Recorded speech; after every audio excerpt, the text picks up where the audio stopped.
few months ago, I was at our local college's resale store, and I came across a sign that said newspaper blocks, and it had a date on it from 1920s to 1950s. I thought, well, that's pretty neat. So I went over and checked them out and was going through them, and some of them were hard to tell what they were. And so looking at them, I discovered that there were a couple that were military members. So I was looking at it, I was like, oh, that's really awesome. And started looking at them more and more and discovered there was a large majority of them were military servicemen and women from the 1940s, from World War II. And so it kind of felt that obligation while I was there to go through them and pick out all of them. And without hesitation, I just kind of decided to purchase all of them. It's always bothered me for years seeing photos of people at antique stores or flea markets, because to me, I always looked at it as that's someone's loved one. That was somebody who went through trials in their life. That was somebody who had a life, who had loved ones and had kids, and to see that it's ended up in an antique store for sale for a couple cents or $1 or so, it kind of bothered me. And to see that those printing blocks were for sale for $2 a piece kind of bothered me a little bit, because to me those were men and women who decided to serve their country, and it kind of made me feel like their service and sacrifice was only worth $2. I didn't know what I was going to do with them. I didn't know how I was going to display them. I didn't know anything really, but I just felt obligated and like I had a duty to save them. If they ended up in the wrong hands, their stories could have been lost forever. So fast forward, I got home and was going through them and realized there was only a couple of them that had names on them, and the rest of them were all just blank. So I thought, well, okay, there's a starting point. I can research those and at least have those stories. But still wasn't sure how I was going to preserve them or display them, because really they were dirty. They hard to tell what the image was on it unless you got it in the right angle and right lighting. And so finally one day I was looking up online trying to find a better way. I thought there's got to be an actual chemical they use to clean these, something to get all that dust and ink off there after they used them.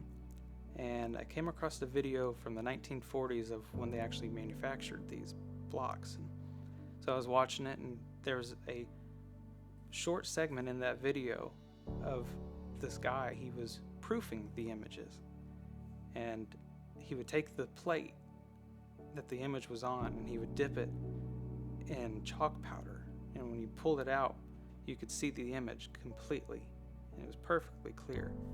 And it was just a short segment in that, and I thought, that's how I'm going to display that.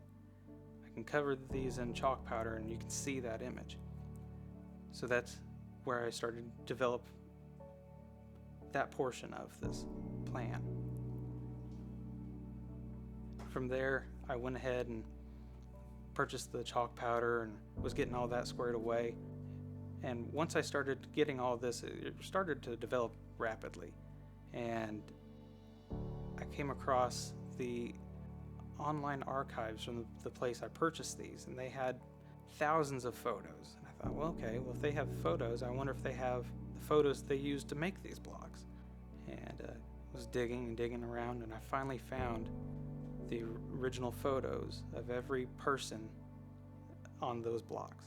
And not only that, there was the names, there was the ranks, there was where they were from, there was handwritten letters on their files on there. And so I just started creating my own files of them. And before you know it, I had them all completed. So I thought, okay, well, what's the next step?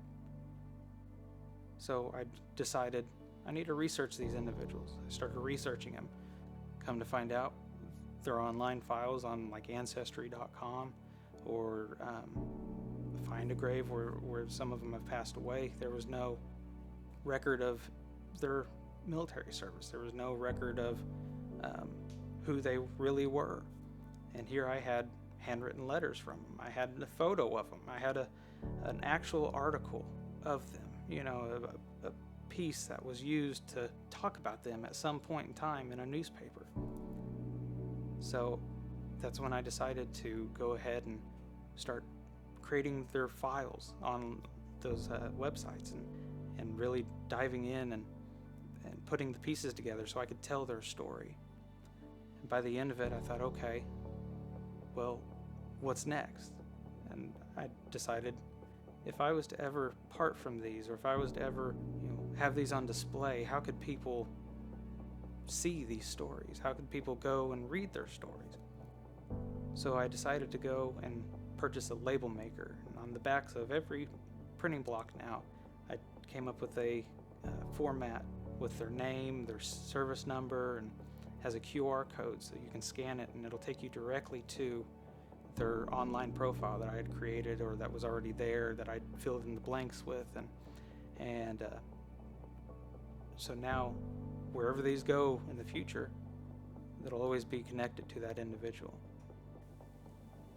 Today in 2023, there are only roughly 120,000 veterans who'd served during World War II still left in the U.S.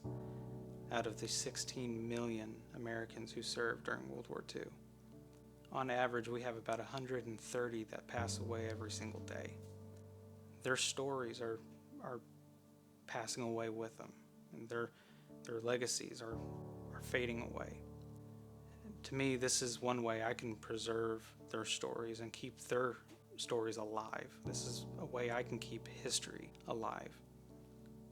And if we don't, our future generations will never know what happened, what other people went through for their freedoms.